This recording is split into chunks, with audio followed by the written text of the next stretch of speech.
Who, the man of tomorrow, Dr. Brian SOVRYN, here with you for well, look, I'm just gonna come right out front and say this. If you don't want to hear like a bunch of behind the scenes stuff, um, then this video, this audio, whichever way you're experiencing it, whether it's on YouTube, Spotify, or in your favorite podcast client, you can just turn it off. Okay. I have a lot I want to talk about. Not only that, I also have to test a new setup that I have here. Partly in that I've been having issues with episodes that I've recorded Sexoterica essays, as well as recent Sexoterica episodes. I've been having issues where I've been getting this very weird static. You might have heard in the last release, Sexoterica release that I did, which we have episodes we've recorded beyond that. They just require a lot of heavy editing, and we have some other people helping out with the show that I'm really excited about, that I can't wait for all of you to experience. But if you heard the last episode that came out, which I guess maybe was about 3 weeks ago, something like that. Again, we've had to work out this whole problem, and there's been a bunch of other stuff going on. I'm going to give you an update on all of it, on what's happening. Really exciting stuff, quite frankly. But if you heard it, you might have heard points where like the audio dipped out, and that was me basically having to like try and mitigate this weird static that kept showing up. And I'm still trying to figure out what is the cause of that. The problem is sometimes it doesn't show up until 20-25 minutes into the recording. So it's not something where I can just like sit here, record for 5 minutes, or something, and then listen back and see, what's going on. But it's really distracting. Some episodes, it's not so bad and you can still hear what's being said. Other times, you're just hearing pure static and who knows what the fuck's being said. And, Ellen's usually dropping some kind of brilliance and she's getting cut off by it, and it sucks. Now, there's times where I can have like Sophia kind of take over. Anyway, this is what I'm telling you. Like, this is behind the scenes stuff. It's also a preview of what's to come. Okay, so if you don't want to hear this, like, I am giving you absolute permission, not that you needed it from me. You don't have to listen to this episode. Okay, this is purely bonus stuff. But also a channel update. And again, exciting things happening. Okay. And we'll probably get into some subjects. I can't imagine not. So, and I have some other episodes that are coming out they're just kind of fun, and they're fun. Like I kept them kind of light just in case the error keeps happening, which has already happened, by the way. So even with solo episodes that I've recorded recently, these things have already, occurred.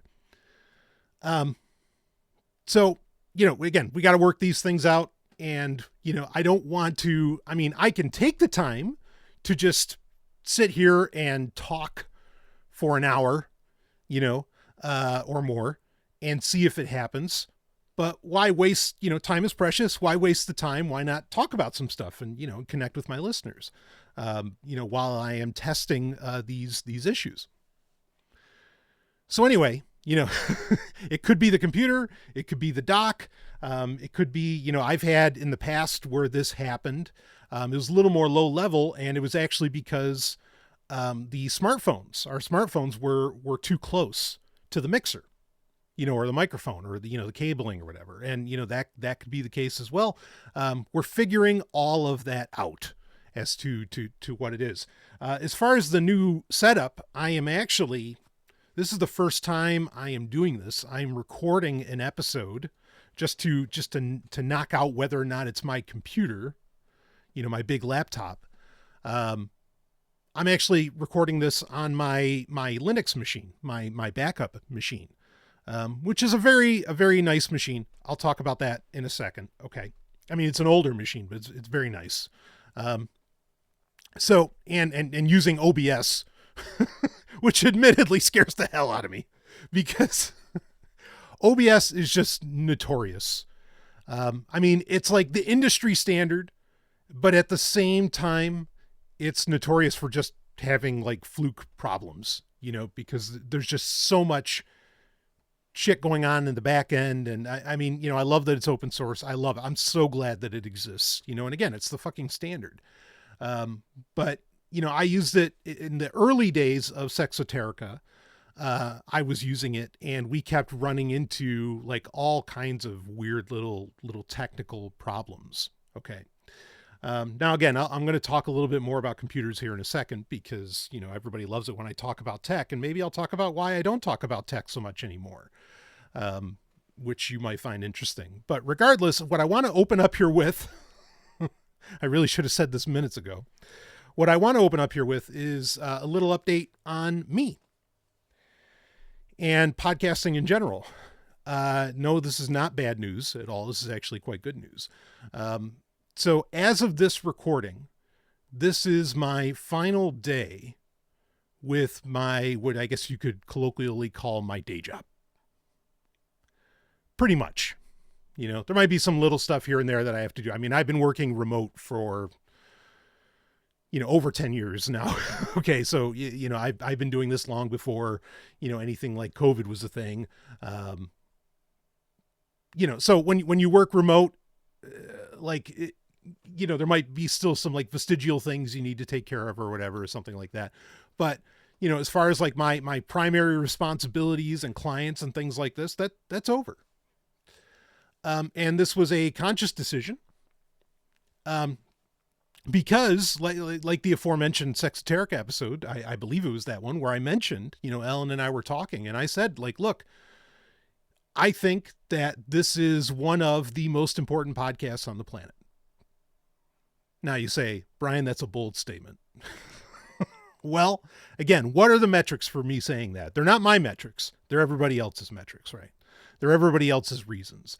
Because, there's a secret cabal, eating people and doing terrible things to children. And I'm not making light of either of those things. Okay. Or the Jews control everything, or, Nick Land is running Silicon Valley, all of these kinds of conversations. And if you think any of these things are true, or if you're concerned about any of these things, then absolutely yes. Like, the podcast that I'm doing is one of the most important podcasts on the planet. Because I listen as a podcaster. I love the podcast industry. I can safely say this. I'm not aggrandizing myself here. Okay. Podcasting is the most important industry on the planet right now. It really is. No matter if someone's spewing truth, entertainment, or bullshit, whatever. It is the most important industry on the planet, because it's the only place that in my opinion, you can find anything remotely close to a truth. Again, there's never the truth. There's only truths, like a truth. Nobody has the truth. You can't. The universe is just too dynamic for that sort of thing. Okay. So, this is the place. This is where it's happening. And there's other conversations to have around that. Where else is it happening? And maybe we'll get into some of that. Okay. But because of how important I consider this, the industry, and also, like what, myself, Ellen, and others can put out there, just flat out, this has to be done. This has to be done. Because it's abundantly clear to me, like I was about to say, it's abundantly clear to me that, again, I listen to a lot of podcasts. I read a lot of Substack newsletters. I am on the pulse. Okay. About as much as somebody can be, I think. And, not having to do the day job can keep me even more on the pulse. I am hearing a lot of FUD, fear, uncertainty, and doubt. I'm hearing a lot of FUD. I am hearing a lot of misrepresentation. I'm hearing a lot of misconceptions. I am hearing a lot of nonsense, a lot of bullshit, satanic panic rehash. So much. What I'm not hearing is a lot of truth. What I'm not hearing is a lot of knowledge, a lot of experience. I'm not hearing these things. If you've got people out there who are saying, and I mean, we're talking about like, say, YouTubers who have, 1 million plus audience, who are out there telling you that, oh yeah, it's Pax Judaica. The Jews are going to run everything. And Israel is behind it all, and Israel's behind a lot. And, no love for Israel here, folks. Okay. Even though I am Jewish. Or that, yeah, they're all Kabbalists in the White House, which is the most laughable statement I've ever heard in my life. No, really. I know that might be hyperbolic, but it's not. That is fucking preposterous. Oh, yeah. The orange guy is a Kabbalist. The guy who literally shits himself on live TV. Literally shits himself on live TV. Look it up. He's a Kabbalist. Stop. Please. The guy can barely put a fucking sentence together, and you're telling me that he has any concept of what the Zohar says? Oh, stop. Anyway. And, then there's all the Epstein shit, and oh boy. And you got people coming out here saying, oh yeah, it's the cult of Baal, and his bank account, his name was the name of the bank account was Baal, and whatever. And like, you get these people just making all these insane statements. See that they worship Satan. Look, man, if Baal is Satan, then you're saying that Yahweh is Satan, because there's times in the Hebrew texts where, and I'm talking about the Tanakh, the Old Testament for you goddamn stodgy Christians, where God, your God, is called Baal, because Baal is it's just a title. It's not a fucking name of a God. It's just not. It's not. All it means is Lord, or maybe owner, depending upon like the context. And, again, most people don't understand context. Like, even if we have people, look, I'm going to be going all over the place on this one, but I got to get this stuff out. Like, one of the first episodes that I'm doing for my, which I'm still really debating on what to title it. Okay. It's kind of, I'm thinking of just calling it like the Bible series, because I think that might grab in a lot of people. And it'll all shock the hell out of them. Okay. But like, one of the things that people don't understand is, and I mentioned this on many episodes, on especially on Sexoteric or whatever, like, most people, and this is true honestly for Jews as well as Christians, seriously, I know, I grew up with a ton of them, both Jews and Christians, they have never read the Bible. Oh yeah, sure, they might have an edition or two on their shelf. They may even pick it up and read it, sit down and read it, maybe on Sabbath or Sunday, or, whatever. Of course, if it's on Sunday, wrong day, but okay. But they've never actually read it. Why? Because they're reading it in English. You're not reading the text if you're reading it in English. Now, I'm going, in future episodes here that are coming out very soon, okay? Again, all I'm going to be doing going forward, folks, is podcasting, okay? But in future episodes, I'm going to talk about this, because there are so many intricacies. Even when you're reading, not when you're reading a translation, fuck the translation.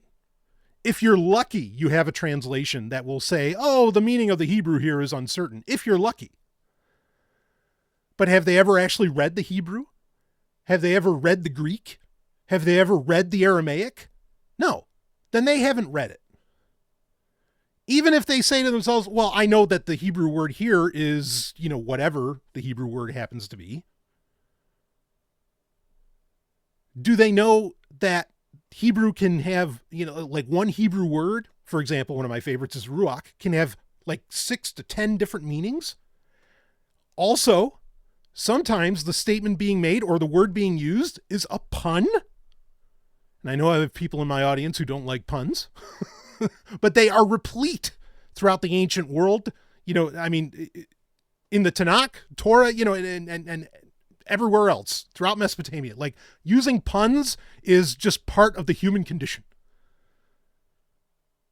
And you'll never know that the pun is there unless you have like a study Bible that might bring it up, that might mention it. Or if you have like a fairly deep understanding of the language that you're reading, you just won't know. And puns, as we know, change the dynamic of everything being said. So again, you can say, oh, I know my Bible backwards and forwards. What, in English? You don't know shit. You have a very surface level understanding, and you have an understanding that comes within a very specific framework, not just of how English or any language affects the mind, okay? But also within how the translators, through their piety. Now, again, I'm going to go over all of this because these are the foundational things to understand with these texts. Okay? So that's upcoming in episodes. And I guarantee you, this is such a key point to bring up. Again, I don't hear anybody, all these people saying that, oh yeah, we have dark Satan worshipers and whatever, running the White House and all this stuff. I mean, this is like it's amazing. Even leftists now are coming out seemingly like, oh yeah, like, oh shit, the satanic panic was fucking real. Oh my God, Pizzagate, we shouldn't have ignored that. And you shouldn't have. Or they're even becoming anti-Semites or whatever. It's insane what's going on out there.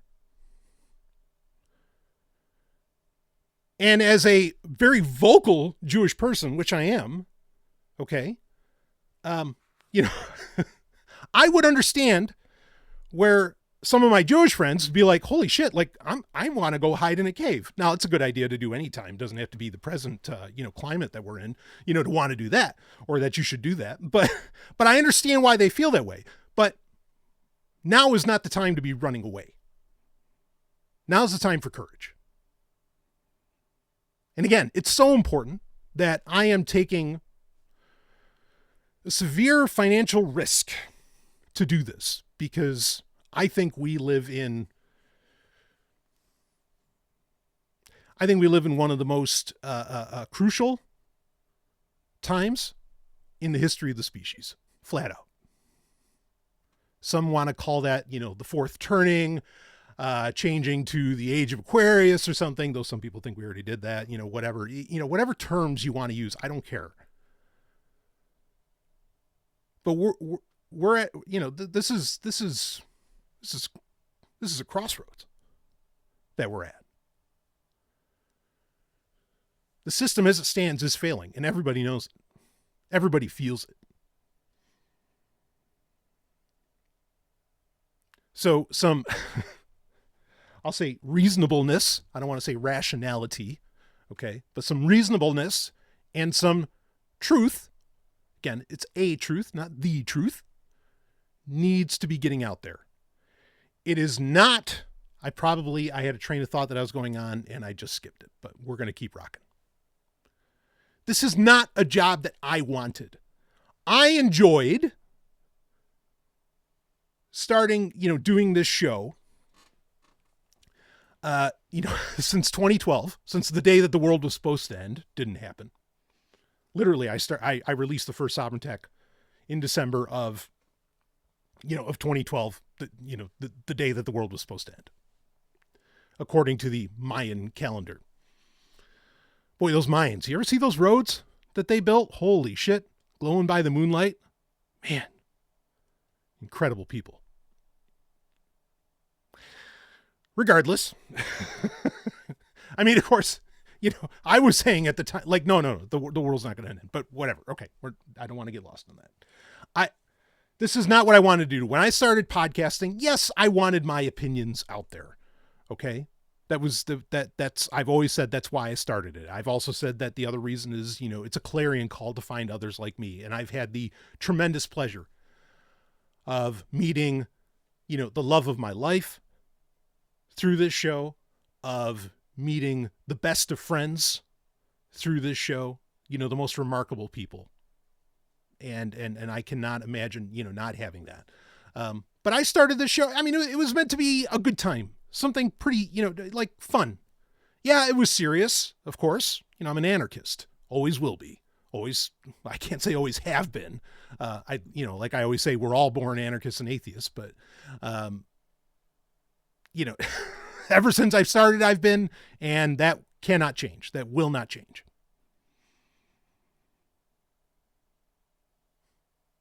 But, I just wanted to, let's talk tech, let's talk games. I mean, how many segments of Sovereign Tech of the show were just about like, listening to some good tunes, some good music, playing a great game and whatever.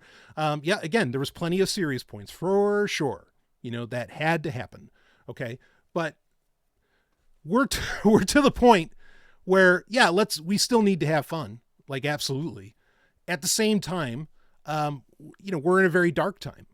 Again, we're at a crossroads, and I don't want to be the one that has to be fucking out there telling all of these people, no, you don't understand what Kabbalah is. You don't understand what Torah says. You don't understand what Jews actually think. You don't understand the history of this, the history of that. And I mean, look, so I have to do this. And something that I want to make abundantly clear right here, okay, is this is not just about Jews. It's everybody else that's making it about Jews. Like, really.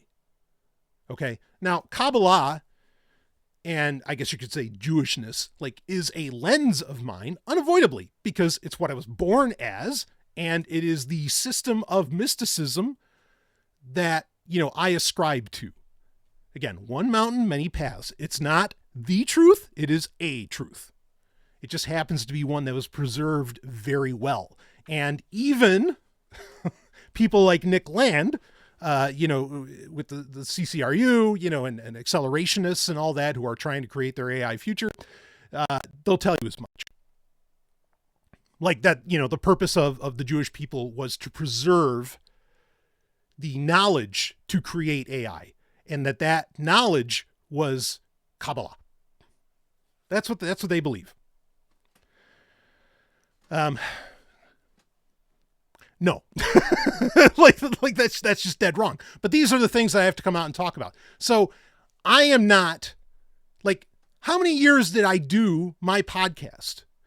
And really, like, I was, and you can correct me, you can email me, questions at orx.email. Okay. You can email me about this if you want and tell me where I'm wrong. Like, I don't think I was shoving Judaism down anybody's throats. I wasn't shoving, like, Jewishness down anybody's throats. I'm not the one that did this. I'm not the one who said, this is why I need to come out and talk about this. It's everybody else. It's all the other fucknuts out there who are like, oh yeah, the Jews are the problem, blah, blah, blah, and whatever else. Or it's fucking Silicon Valley, who I can only, the inescapable conclusion that I can come to about Silicon Valley is that they are talking to malicious entities. And I don't mean they are talking to the CIA. I don't mean like the CIA. Remember when we talked about Ars Esoterica? It was like the second or third episode, where we were going over the different levels of reality, right? Level 0, level 1, level 2, level 3, level 4, right? How we're all on level 4. Government is like level 3. Level 3 is kind of, is all bullshit, because really it's just the puppets underneath level 2, where you have, varying, interdimensional entities. You have, things that could be called demons, even though I've always made clear demons are not inherently evil. And then all these other, cosmic forces and everything that play at level 2. I am saying the Silicon Valley is directly under the influence of beings on level 2. There is no other way to make sense of what they are doing right now, because they are playing by no rules whatsoever. And I don't just mean like no rules in that, like, oh, they don't believe in morality, or they don't care about, the US Constitution or something like that. I am saying that the way that most people understand the post World War II story narrative that we exist within, of how things work, like they're not playing under any of those rules. It's where, honestly, like the government and, governments around the world still do. Silicon Valley has some weird, something is telling them, build this now. Hurry the fuck up. And ignore everything. and get your PR machine spinning, to get everybody on board with this shit as fast as you can. Like I cannot explain it any other way, because their Silicon Valley's trajectory as it stands right now is so inhuman that they must be getting directions from something that is not human. We will be covering this. I will be talking about this. I won't just say these things without some degree of evidence. Even if it's a degree of supposition, I will provide evidence for this. But this is one of the areas, I mean, like, it's insane, because, okay, like I said, we're all over the place here. This is a totally bonus episode, okay?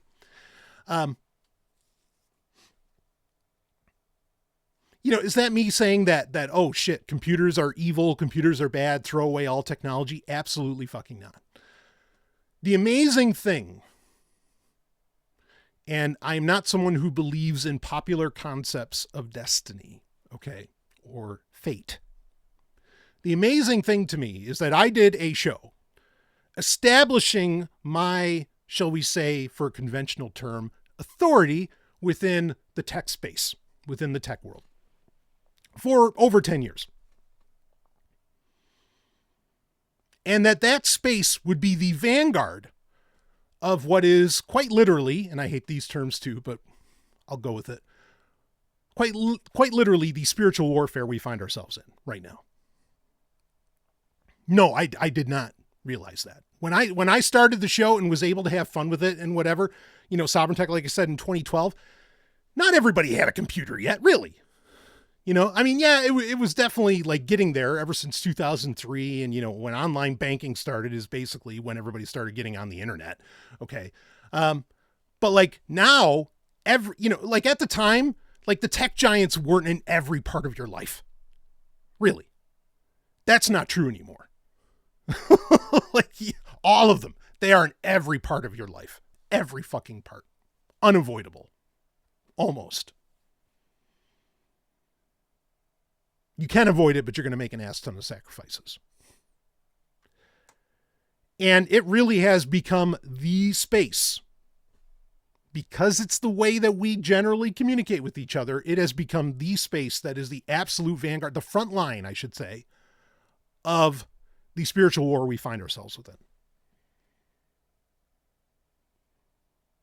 I had no plan that my passion, and it was a genuine passion, my passion for the tech world would ever truly meet my passion, my belief system, within Kabbalah and within, mysticism in general. I never thought I basically wouldn't even really talk about mysticism at all because I didn't think that it necessarily had a place being discussed in the tech world. But now that is the exact opposite is true.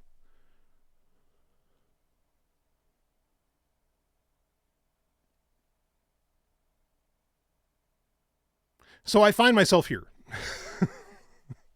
and it is remarkable, again, that basically both of what I guess I could say in a way, both of like the major thrusts or fields of interest of my life have truly merged and come together. And so no matter what I named it, no matter what I was doing, SOVRYN Tech was going to become a quote unquote spirituality show.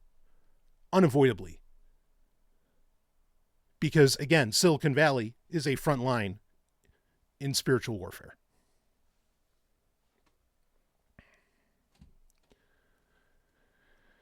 So, the good news for you, if you enjoy this bit of preview that I'm giving you, the good news for you is that this is going to be what I am doing every day. I mean, I'll take weekends off, but more or less. But this is what I'm going to be doing going forward. No day job. I've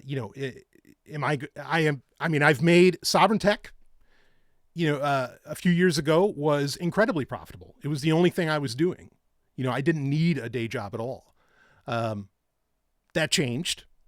And, now we're at the point, and this is a bit of inside baseball. Now we're at a point where, The money isn't really in podcasting per se, or should I say more accurately in audio podcasting. The money is in YouTube.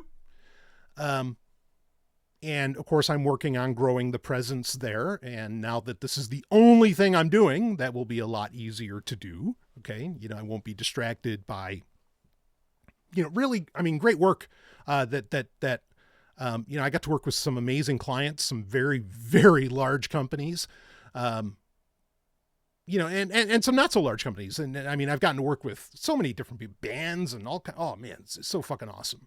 The people I've been able to meet, you know.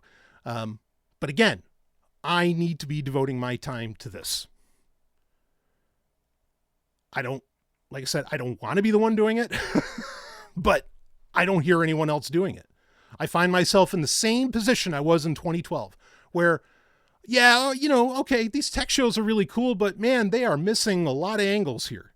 There is a lot of truth not getting laid out. And there's a lot of fun not being had. And, you know, I have to do something about that. Well, I'm in the same position. So, you know, there is money to be made on YouTube. And of course I'll continue to, you know, like that's definitely going to be a primary focus, you know? So if you're asking me, how can I help out the show? Well, by all means, like, you know, like all these people say, like, comment, and subscribe, you know, on the Master SOVRYN channel. Of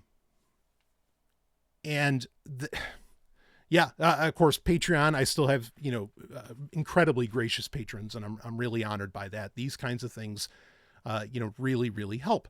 But this is, you know, it's not just going to be, it's not this, I don't want this really to be me responding to like news of the week. Okay. What I want to do is bring in a heavy dose of reality, and again, and reason. Okay. In subjects that are, again, being wildly misconstrued, misunderstood, misrepresented, among other things, based upon, stuff that is in the news right now, and rightfully so. But that, again, I don't hear the expertise. I don't hear, you know, even like a remotely scholarly presentation on a lot of these subjects, you know. I mean, I don't know. You could probably go on X right now and type in ball, B-A, you know, maybe they'll put the apostrophe, I don't know, A-L, or just put in B-A-A-L. And this is just one example because it's like the hot word going around. And I mean, I think instantaneously you are going to see just how uninformed and how stupid most people are about this subject. And I need to try and be a little more gracious. I should just say uninformed. I shouldn't have added in the stupid, right? No, they are stupid, but whatever. But what I feel the world needs right now is somebody who can, like, again, like really lay all this stuff out and, you know, explain from a, you know, historical, scholarly, you know, in some ways entertaining, you know, conversation of what a lot of this stuff means. And look, it's not like there aren't people out there. There are some people out there doing some great stuff. I mean, you know, I bring up his name all the time, like Justin Sledge with Esoterica, just doing amazing shit. Right. There's other like YouTube shows and podcasts out there, you know, that are doing a great job, but like Religion for Breakfast, right? You know, where they're bringing, all right, I'm going to use the word rational. They're bringing some very rational conversations to these things. But even then, you know, I think that there's often a lot missing, and I don't expect one person to be able to cover it all either. Okay. But there are a lot of angles to this that I feel uniquely, or at least in rare air, qualified to discuss. And I feel incredibly compelled, and I'm not the only one. Of course, Ellen is incredibly supportive of this, you know, but I feel absolutely compelled, like this, like I have to do this. And that's why I'm putting, once again, just as I did, you know, almost 15 years ago, I have to put everything on the line one more time. Again, to try and just bring in some truth and reality to these subjects, because I mean, I'm seeing it. There's people going down some very, very, very dark rabbit holes. They are circling some serious drains that they don't need to. That, I worry the consequences of that, could be people dying. It's a crossroads, folks. It really is. I see other people who, like the AI conversation. Now, look.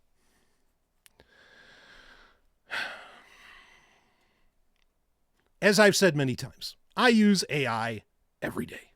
Every single fucking day. Like, you want to try and take Notebook LM from me? From my cold, dead hands, motherfucker. Not a chance.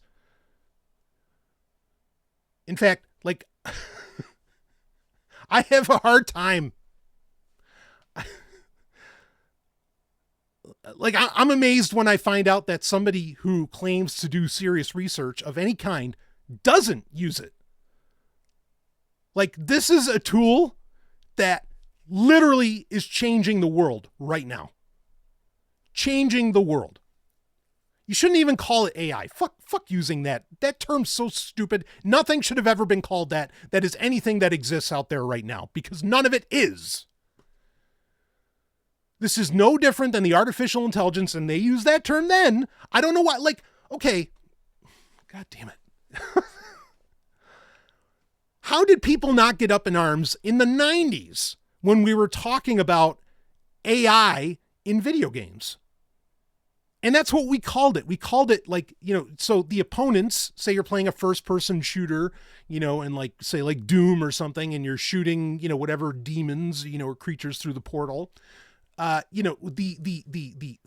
processes, the actions that those demons would take, we would call AI at the time. That was the technical fucking term.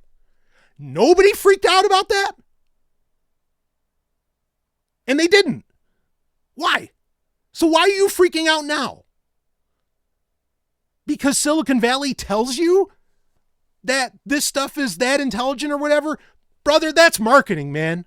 You've bought into their marketing hype. You are in their thought field. You are in their system. You are a fucking moron.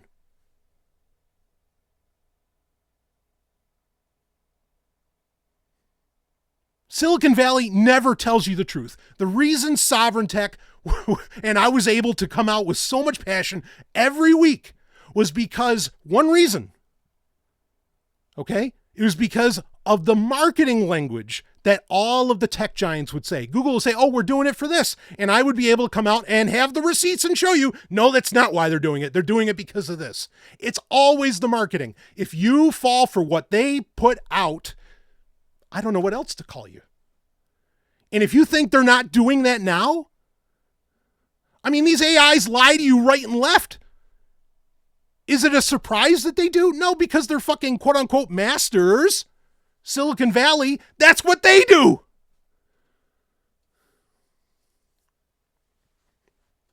You're getting lied to right and left and you buy into it.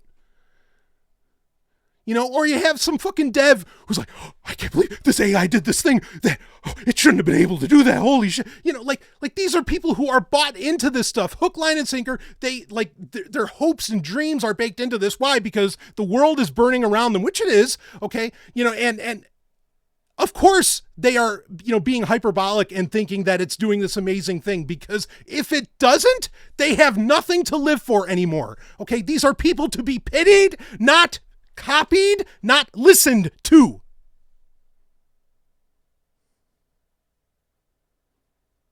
I am blown away. I can fortunately say that there are plenty of tech journalists or even, people who are in the tech space who know very well this stuff is just software. It's just back-end algorithms, nothing more. But it says no, it's nothing more.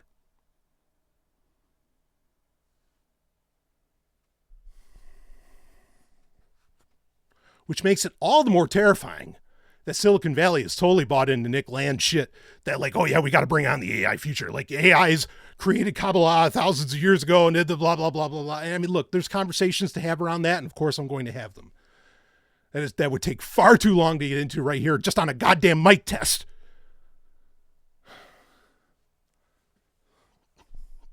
Fucking A, man.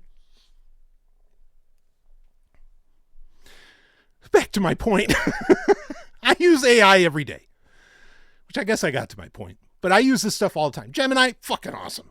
Okay, Claude, from Anthropic, like, amazing, great, awesome. Yep, it's software, it's algorithms.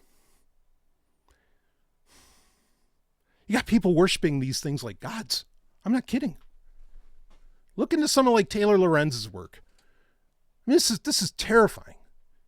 Like this is such a classic example of what I said back in the day with Microsoft's Tay on Sovereign Tech, that we have a level of technology that civilization is not prepared for. And we will never catch up. Like really, I don't think we will ever catch up.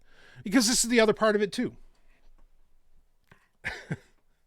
Like, we live in an age dominated by interconnectivity, by networks. Okay. And I mean computer networks. Okay. And really it is. And so, we think that like computers are everywhere. And in a way they are, right? And so everybody has to use a computer. But then what happened was, okay, everybody kind of got forced to use a computer, whether it's a smartphone or whatever, but then the people don't actually understand how a computer works. So everything sort of went downhill, and I'm not new I've been saying this forever. Everything sort of went downhill once computers became more than a hobby or became more than something you use at work. Because most people, and I'm not saying they have to, and I'm not saying they're stupid for not knowing how computers work. I'm not saying that at all. But you were forced to use them. And yet you didn't understand them. And I empathize. Okay? It's like when I walk into the kitchen and I'm just like looking over to Ellen. I'm like, Ellen, please help. I don't know what I'm doing, but I need to eat. Right? But I can't cook a salad. You don't cook a salad. I know that. But you get my point. That's my whole point.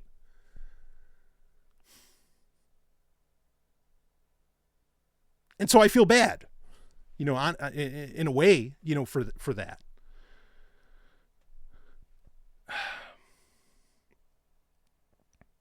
Like I said, all over the place here. Okay. The sad part is that, like, and I think Silicon Valley knows this. And I think if there were any aspect of like this quote unquote AI push, which again, it should not be called AI. It should not. If there was any like positive aspect, it's to create a way for the human being to interface with machines in a, using, say, natural language, or whatever else. So that way you don't really have to know the computer. The computer can figure out what to do because it's a computer. But it can just understand your meaning, better than it can through keyboard commands or whatever else. Okay, like somewhat of a laudable goal. Somewhat. Now, doing that does not make anything intelligent, right? Okay, again, let me be fucking clear on that. Am I anti these technologies? No. I am if they're being used for war, but, I'm not anti LLMs or, any of that stuff like whatsoever. Just not. Okay? To be abundantly clear. Where was I going with this? So, yeah, so like you could say that getting people to have more natural interface with machines is a great thing. The problem is that they're trying to make it easier for you to interface with ultimately their servers, and they being they, them, those, they being in this instance, really, Silicon Valley, and you could say the military industrial complex, I suppose, one's really eating the other. Like, I mean, if you think the orange guy, as he's shitting himself, is running the country, wow, man. Okay, sure.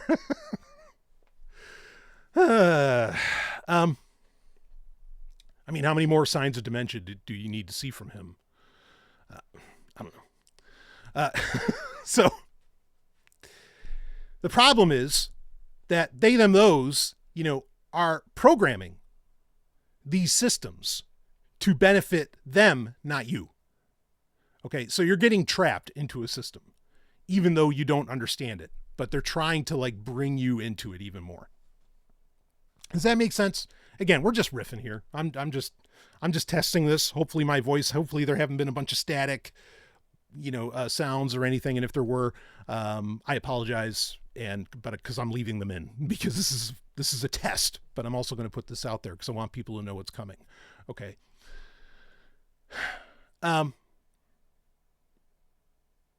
Yeah. So that's a huge issue, right? That you're all being kind of herded into, into these systems, whether you want it or not. And they're making it so that you can use these systems no matter what your knowledge level is, no matter what your skill level is with these things. Now, is that the big push for AI? Is that why? No, there's a lot more to it than that. It's certainly part of it. Again, that could be a laudable goal, but what is, what's the end game? Well, if there can be advantageous goals and the end game can still be ultimately malicious. And I cannot help but feel that the end game is ultimately malicious.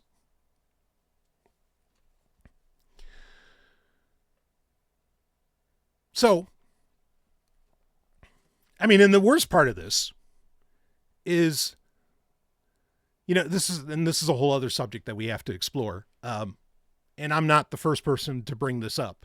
And I'm glad it's actually getting some traction from what I have seen, is the conspiracy theory, quote unquote, the conspiracy theory that like the present RAM shortage, price hikes, and everything that's going on with basically most computer parts, most computer components, that effectively the average consumer is being priced out of having a powerful computer.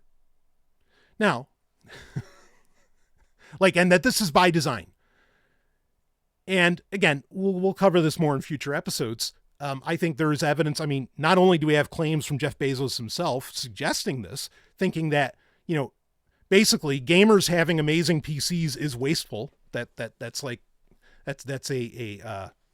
not his exact words. Okay. But a summary,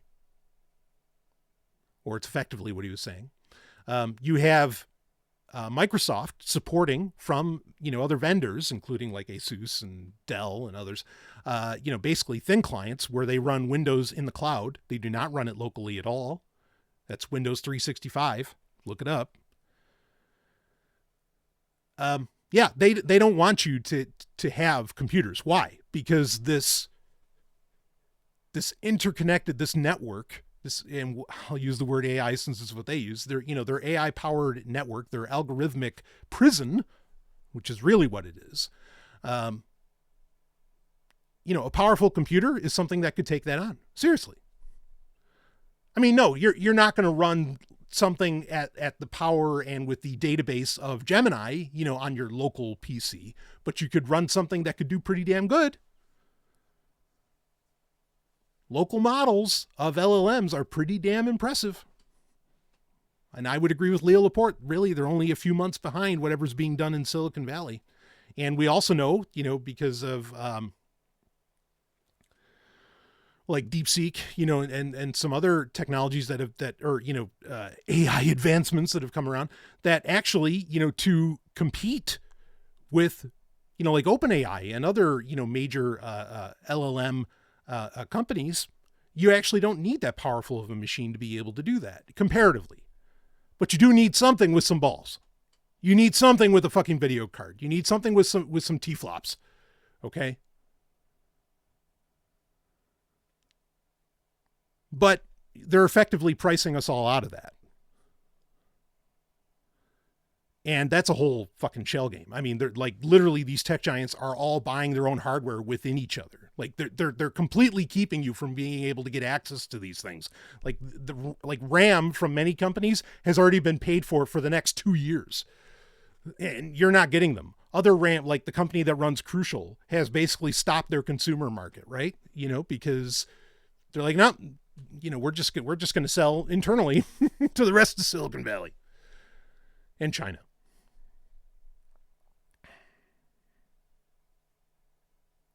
So they're pricing you out of hardware that could combat the shit that they're putting, again, the algorithmic prison that they're building.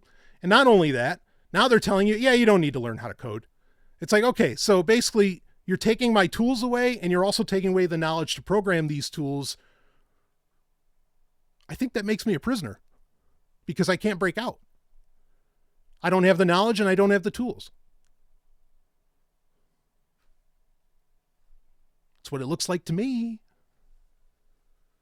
And I'm not saying, oh, it's so terrible to have, Gemini or Claude help you code. No, it's fucking great. I don't think, I don't think AI generated code has any business in any critical infrastructure unless it's been vetted by a human. But again, these are conversations being held among coders, and I see them all the time. This debate will go on for a very long time. But regardless, it seems to be the industry is pushing very hard, despite what Bill Gates may say, or, some other folks. And and look, now there are people who would say that actually, and I've some great friends have sent me podcasts where guys are talking about, like real computer scientists are talking about how, oh, no, like AI coding is a boon. Like it's just going to like quadruple the output or more, of the human software engineer. And there's truth to that. Like I'm not disagreeing with that sentiment, but what I'm saying is that for the up and comers, okay, there is this real push that no, you don't need to learn to code. And and you can go to colleges and like they are, basically starting to like shutter their, there's whole kinds of problems with the education system, of course, in the US. But they're starting to like shutter, a lot of their computer science programs because effectively they're not getting donations for it anymore. Why? Because, time to put AI in, right? Like let AI do it, blah, blah, blah. Even though Bill Gates again will come out and say, no, we still need humans to code. And you do. Because you can see what happens when you just let the AI do it. If it's something basic, who cares? But in other instances we've seen where, it was a big mistake. So that's a very complex conversation to have. Like I said, I am not against the use of these tools. I use them all the time. I have even used these tools to help me with coding. I have even built software with these tools. I am not against the use of this stuff. However, I am against, basically pricing people out of computers, out of the ability to even have a powerful computer. And I am against telling people you shouldn't learn this or this. That's like saying, oh, stop playing chess. The computers, they always win. Stop. What? No, fuck you. I'll play chess because it's goddamn fun. Who cares if the computer can do it better? That's ridiculous. There is a joy in coding. There really is. It's a world where there's a lot of logic and things very, very much make sense. And it's easy to like just get lost in that world. That's why many times coders do what they do. The paycheck's nice too, but also there's a reason that people enjoy doing it. Okay. But there's so many issues with all this shit, because also like I am not seeing a lot of people using like AI coding to do a lot of bare metal coding. We are still running into and like, anyway, I don't want to get lost in this. It's such a big conversation to really have. But this is human civilization. Okay. So let's not turn it over to something that's not.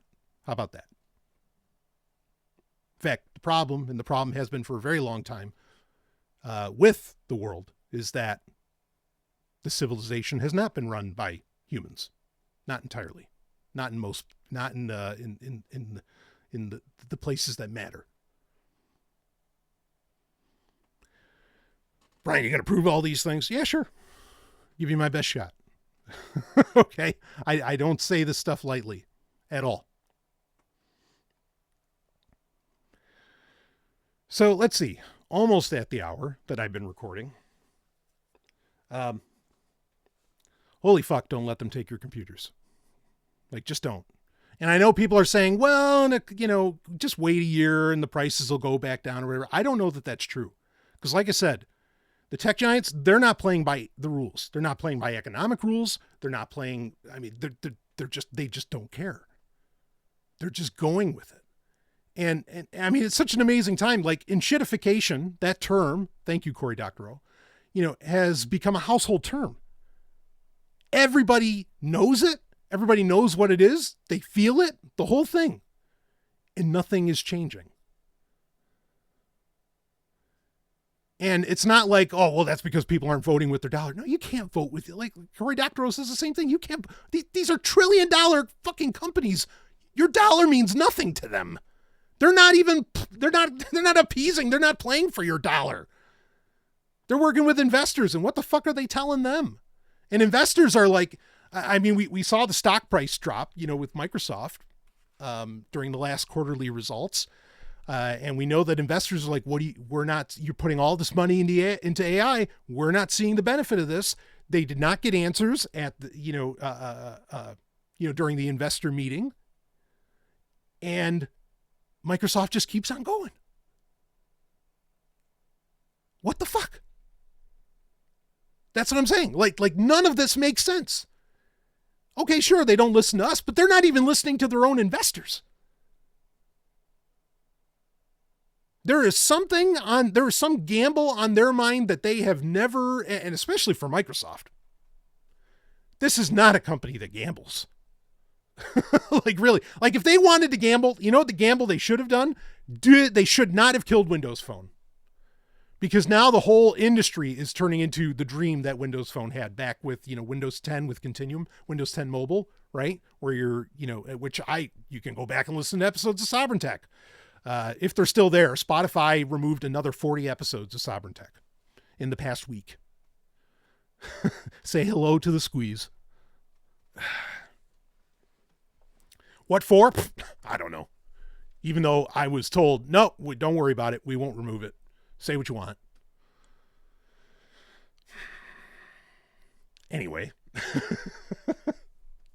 I was super supportive of Windows 10 Mobile and what they were trying to do.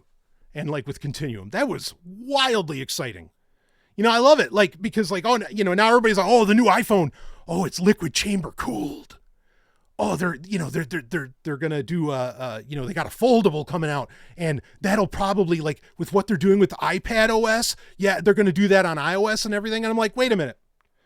Like, the last model Nokias, whatever that was, the 950s or whatever, I'm sure you could find it on YouTube, where Panos Panay was coming out and saying, these are liquid cooled smartphones. And they can do Continuum, where they can actually turn into an entire desktop once you connect them to, either a Bluetooth dock or, however you connect them. Say nothing of what Samsung's been doing. But everybody's like, oh, this is the whole new shit.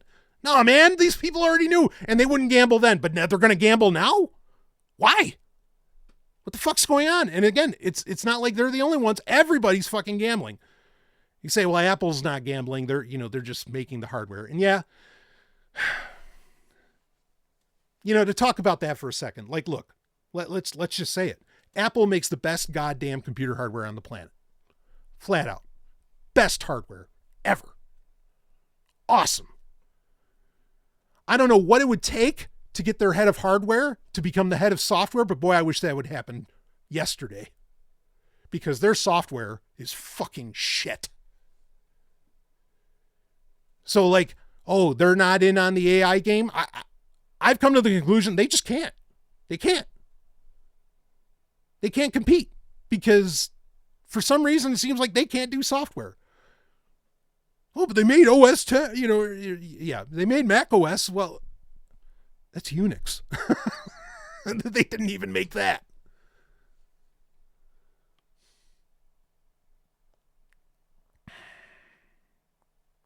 It's such a crazy world we're in right now. All of this shit is just, it's so nuts. It really is. But I'm going to be here and we're going to break this stuff down. So again, I'm at about the hour, so I think that this will be a successful test. So just so all of you know what is coming, okay? Look, we have to cover a lot of foundational shit, okay? And let me assure you, again, this isn't just about, like when I'm doing a Bible series, this isn't about Kabbalah. This isn't about Jewishness. Yes, these terms are going to come up, okay? But we are going to be touching on, okay, things that, again, most people, or it seems like a lot of people online, believe are what's animating the present economic, spiritual, and just overall worldly climate that we exist within. So I think it's beneficial for everyone to understand what these things actually say. This is, are we going to cover like shit that has to do with Epstein and other stuff? Yeah, of course we are. That's going to come up. We're going to talk about Jacob Frank. We're going to talk about, Sabatize V. Like all these people who apparently are behind everything that's going on today. Are they really? Let's find out. What do they really believe? Let's find out. The other, side of this is we have, the supposed, and an emphasis on that term, resurgence. That's the term. Yeah. We have a resurgence, apparently, of Christianity. Okay. Then I think it's a good idea. If that's a reality, then I think it's a good idea to understand the roots of that. We're going to cover that. We're going to start with the Bible. I know there's a lot of people who think, oh, we give this book too much credence. And we should really, if we want to advance, if we want to move forward, we should just ignore it. I would say to you, no. In the same sense, not that I'm comparing them, in the same sense that you should not ignore Mein Kampf. You need to know, what people think and how you end up where you end up. And a lot of times in the world we live in, this starts with books. It's happened before and it'll happen again. Oh, fuck. I quoted New BSG. I'm so sorry. That piece of shit show.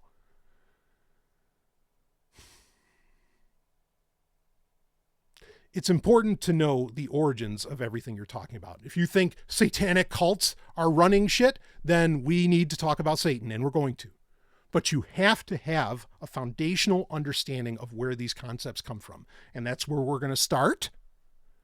I will do my best to not make it boring. I like to think I can say that with some confidence, that it will not be boring. You know me. We'll have fun.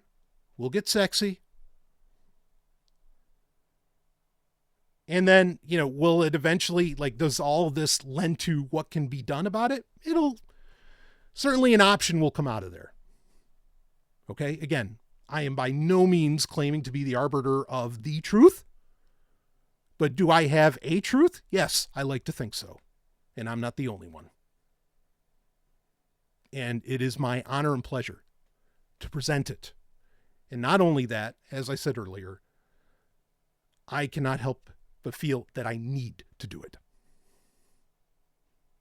And this is all stuff I'll present my sources. Unlike fucknuts on TikTok and Instagram and X and wherever the fuck else, I will provide sources. Okay? It's going to be, dare I say, especially in the very trying times that we are in, it's going to be a very exciting journey, in my opinion. And I am far from the only person on this mission. There are people who I only know their names that I know are on it, and they are doing wonderful things in their own spaces. And if I can get the opportunity to work with them or have them on the show, or, however that all shapes up, great, dynamite. I am so on board with that. I definitely want to do interview stuff because there are voices, very reasonable voices, very knowledgeable, wise voices that need to be heard. And I absolutely will platform them. Come on, be on the show. I am ready for that. And I'm prepared for that too, because I've had countless people, not that I ever did a lot of interviews on Sovereign Tech, but every time I did the interviews on Sovereign Tech, I would hear firsthand, secondhand, thirdhand from people that would say, that's the best interview I ever had. Or other people say, that's the best interview with them I've ever heard, whatever. So I know I can do a pretty good interview. So I'm excited for that as well. So much stuff. I mean, this is what I am going to be doing. Okay. I'm going to be so in your face. Unfortunately, I'm quite ugly, but face for radio here, but hey, I got to do video now. Again, I got to build up the YouTube audience. That's where, we have the best option of funding this stuff, also of getting exposure, of getting the word out there, because I feel it needs to get out there. Again, I don't want to do this. Right? Like, just, not this. Like, I love doing what I'm doing. I love presenting. I love doing a show. Doing a show is, it's what I've always dreamed of. So I'm so honored by that. But like having to go down these roads, no, I'd love it if other people were the ones doing it, but they're not. Some are in their own directions. Again, one mountain, many paths. Okay. But I feel the need to do this. So, and if you're along for the ride, thank you so much. If you've been along for the ride for over 10 years now, I can't tell you how honored I am.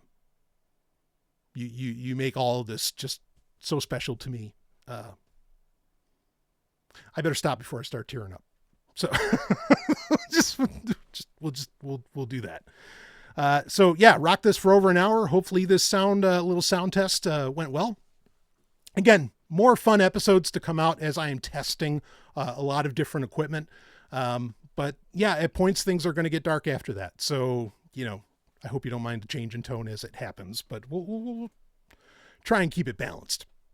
All right, everybody, as I've said since 2012, I will see all of you on the other side.